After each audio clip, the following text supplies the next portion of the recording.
আলহামদুলিল্লাহ, আল্লাহ তাআলার রহমতে ভালোই আছি আমি। ভাই আমার, বোন আমার, ভুলে গিয়েছে ওই রবকে। জবানে নেই আল্লাহ তাআলার নাম, শুনো না কানে তুমি আল্লাহ তাআলার কোনো কথা, দেখো না চোখ দিয়ে আল্লাহ তাআলার সৃষ্টি। অঙ্গ প্রত্যঙ্গকে কাজে লাগাইতেছো তুমি কিসে?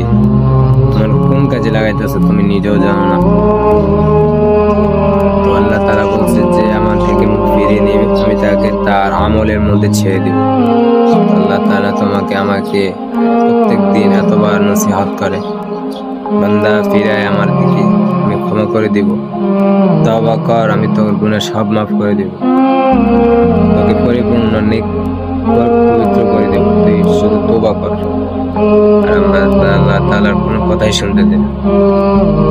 কাফেররা তো পরকালে এটা নিয়ে আফসোস করবে আমরা ঈমান আনি নেই, আর আমরা মুমিনরা আফসোসের উপর আফসোস থাকবে। হায়, ঈমান থাকা সত্ত্বেও আমাদের ঈমান দিয়ে কোনো কিছুই করতে পারলাম। আল্লাহ তাআলা কত রহমত, কত রহম করছে আমাদের উপরে ফলক দুনিয়াতে, যে আল্লাহ তাআলা আমাদেরকে ঈমান নিয়ে পৃথিবীতে পাঠাইছে, তাই না?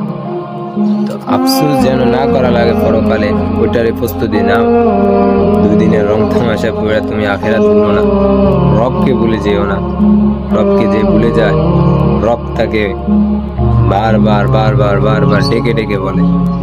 তুমি রব থেকে গাফিল হলো, রব তোমার থেকে গাফিল না। আল্লাহ তাআলা তোমার থেকে গাফিল না।